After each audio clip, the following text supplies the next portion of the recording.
Thank you, Governor Kelly, and thank you all for being here today on this very historic day for the Kansas City Chiefs and the Hunt family.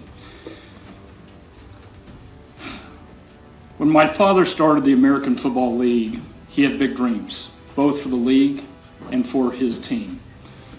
And as he moved the team from the Cotton Bowl to Municipal Stadium to Arrowhead Stadium, his focus in every instance was to give the fans the best possible experience. Today is another step in that legacy of innovation and that fan-first mentality. At the Kansas City Chiefs, we chase big dreams. On the field, those dreams involve division titles, conference championships, and Lombardi trophies. But off the field, we are big dreamers as well. When the NFL started playing international games, we were among the first to sign up with the goal of bringing the Kansas City name all across the planet. When North America won the bid to host the World Cup, we helped lead the effort to bring the world's most popular tournament to our backyard. As the age of modern media changed the landscape for our fans, we became the first NFL team to create our own entertainment studio. And our community engagement efforts through the Hunt Family Foundation are dedicated to ensuring that our impact reaches far beyond football. We are big dreamers, and my family and I have devoted our lives to making big dreams come true. The state of Kansas came to us and told us about their big dream. It's a state-of-the-art stadium, a world-class training facility, a new team headquarters, and a vibrant mixed-use development. It's a public-private partnership whose primary beneficiaries are the citizens of the greater Kansas City area. It's a big dream, and today is a major step in making it a reality. Don't get me wrong, we have a lot of work to do. We're still early in the process. In the months ahead, we will hire an architect and a contractor and get to work on the 5+ year timeline to build a new stadium. And I can't say enough about our great partners. Thank you, Governor Kelly and Lieutenant Governor Tolan, for sharing your vision. Thank you, Senate President Masterson, Speaker Hawkins, and members of the LCC, for helping to make this vision a reality. Thank you to Mayor Watson, Mayor Bacon, and the local government leaders who have joined in their effort. Thank you to Mark Donovan, our team president, for working with leaders on both sides of the state line to make today possible. Chiefs fans everywhere owe you a debt of gratitude. I also want to say thank you to the leaders in Missouri. For more than 50 years, we've had a tremendous partners in Jefferson City, Jackson County, and Kansas City, Missouri. That partnership is not over, and we look forward to working together in the years ahead. Chiefs fans on both sides of the state line can tell you that the success that we've enjoyed together over the past decade has elevated the profile of the entire region. Sports are woven into the fabric of this community. And if you travel and go to New York or LA, to Europe or South America, you don't have to tell people which side of the state line you're from. You tell them you're from Kansas City, and there's a pretty good chance that the response might have something to do with the Chiefs. Regardless of where you live or where you're watching from today, I hope this team has made you proud. And I hope you are as excited as we are about this next chapter in Chiefs history. I'll close by saying this. In the 60+ years of this franchise, we have called 3 stadiums home. And we have brought home a championship to every single one of those stadiums.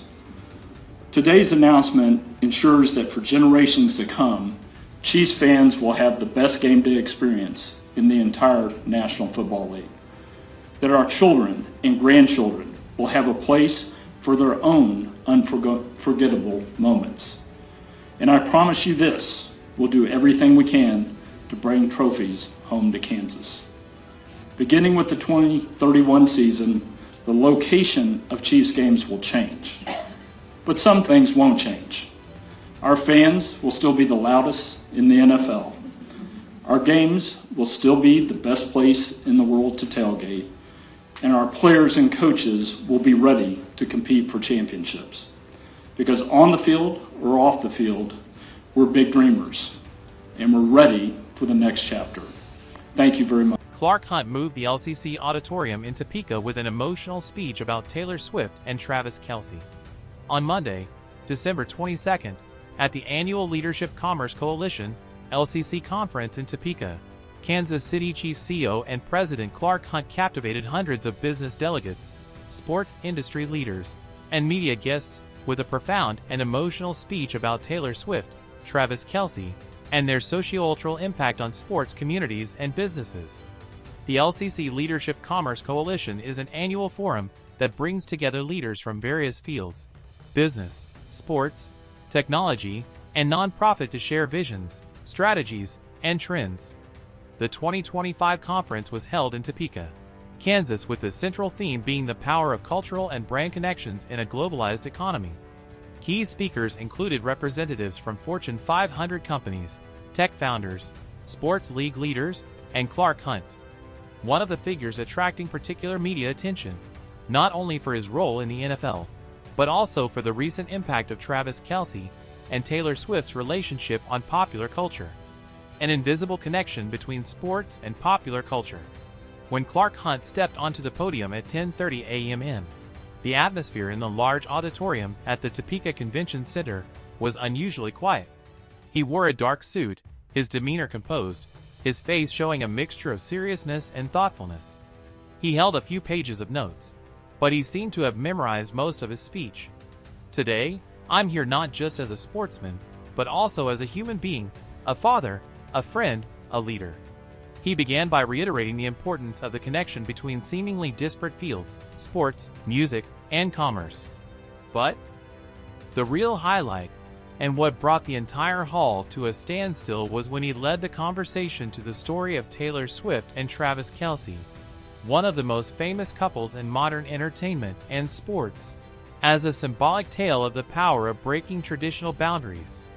Hunt didn't hesitate to state frankly that Taylor Swift's presence at Chiefs games created a ripple effect that transcended the boundaries of professional sports. He shared internally recorded statistics: a significant increase in female attendance at games, global media attention, and growth in online followers, something we've never seen before, he said. In his words, when Taylor walked into Arrowhead, she wasn't just a fan. She brought millions of people with her into a different story. A story that wasn't just about sports, but about people, emotions, and shared experiences. He cited a series of games with record-breaking female fan attendance, new NFL subscribers across digital platforms, and record-high social media engagement, generating not only revenue, but also a deep emotional connection with a global fan base. Hunt emphasized that what happened around Travis and Taylor, from Swift's appearances at games, her New Heights podcast interviews, to inspiring millions of followers, led him to reevaluate the definition of sports branding and cultural influence. He recounted a story that he considered the most striking example. "A parent told me their 10-year-old daughter now says she wants to watch the NFL because she wants to see Taylor come cheering on her boyfriend. And that changed the way we approach our audience." He meant that the influence wasn't just about a viral photo or clip, but about a profound impact on the minds and hearts of people who had previously been uninterested in the sport.